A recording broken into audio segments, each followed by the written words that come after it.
Assalamualaikum warahmatullahi wabarakatuh. Berjumpa lagi dengan Ibu dalam layanan bimbingan konseling, layanan informasi yang berjudul Cara Belajar Efektif dan Efisien. Bagaimana kabarnya hari ini anak-anak? Mudah-mudahan dalam keadaan sehat walafiat ya semuanya.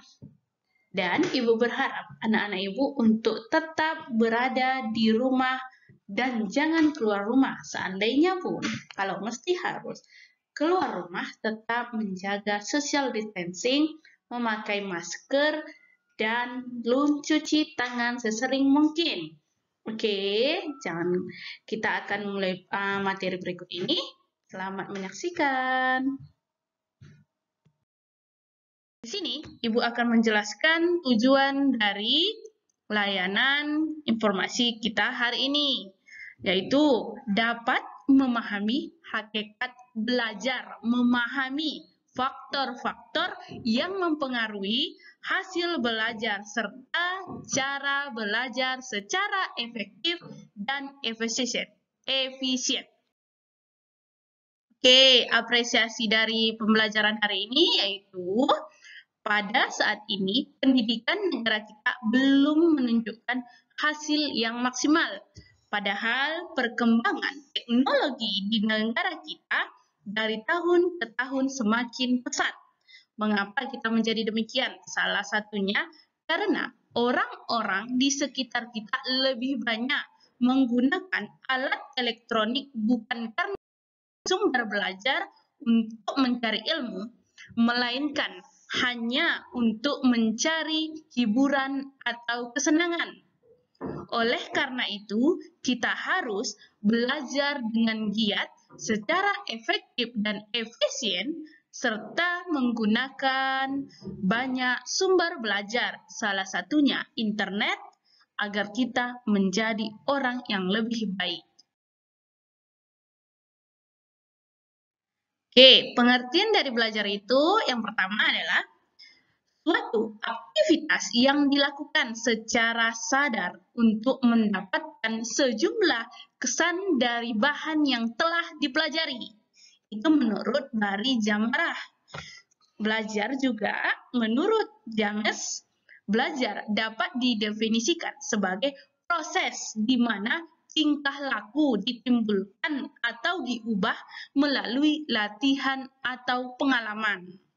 Sedangkan menurut Howard, belajar adalah proses di mana tingkah laku dalam arti luas ditimbulkan atau diubah melalui praktek dan latihan.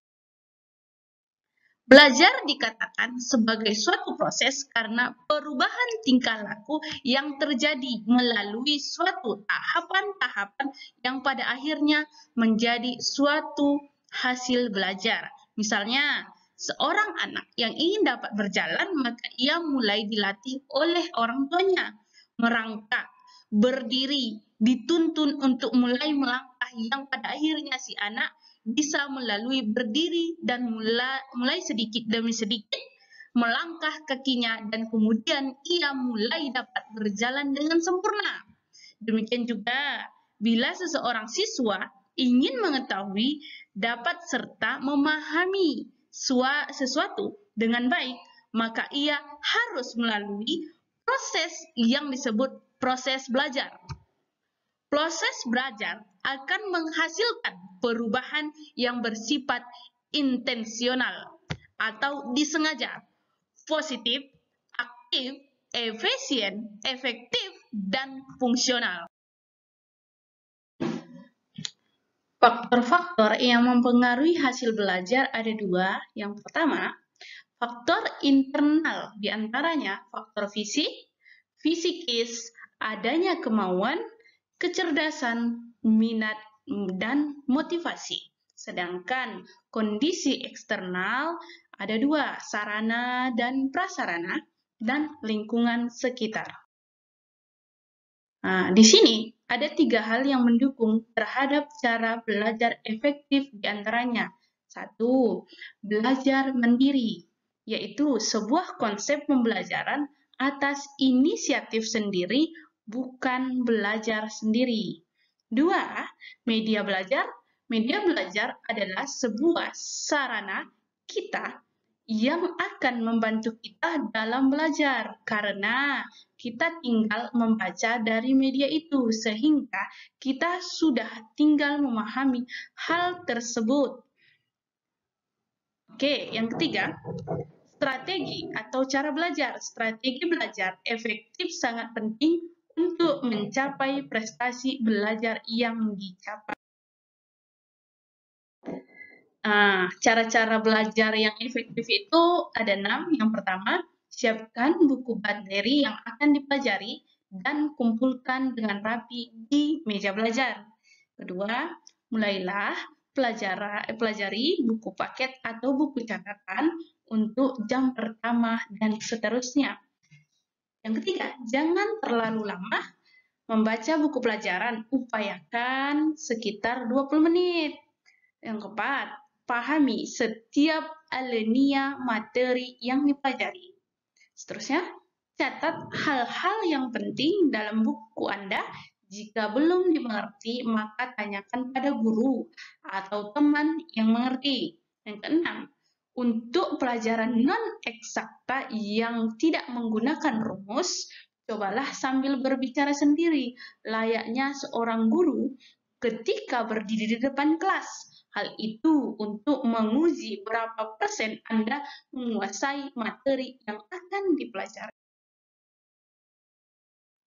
Yang ketujuh, untuk pelajaran eksakta menggunakan rumus, upayakan Anda tulis rumus-rumus tersebut pada folio atau karton manila. Tempelkan, gabungkan pada tempat belajarmu atau di kamarmu agar sering terlihat dan mudah untuk mengingatnya. Kerjakan latihan-latihan soal sebanyak-banyaknya dan catat temuan-temuan soal yang belum dimengerti untuk ditanyakan kepada teman atau guru yang mengerti. 9. Sering mendiskusikan atau menanyakan soal-soal atau materi pelajaranmu, baik dengan teman maupun guru di sekolah. 10. Upayakan kelompok belajar kecil yang solid atau satu. Oke, cukup sekian materi kita hari ini.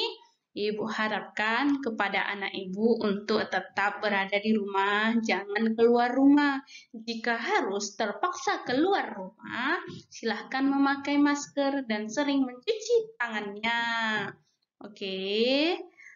Tugas-tugasnya silahkan dikirimkan, ringkasan dari materi ini silahkan dikirimkan ke WA atau ke Classroom. Ibu tunggu ya anak-anak. Tetap jaga kesehatan dan hindari terjadinya penyebaran COVID-19. Biar kita tetap sehat selalu ya anak-anak. Cukup sekian. Assalamualaikum warahmatullahi wabarakatuh. Silahkan diringkas. Terima kasih.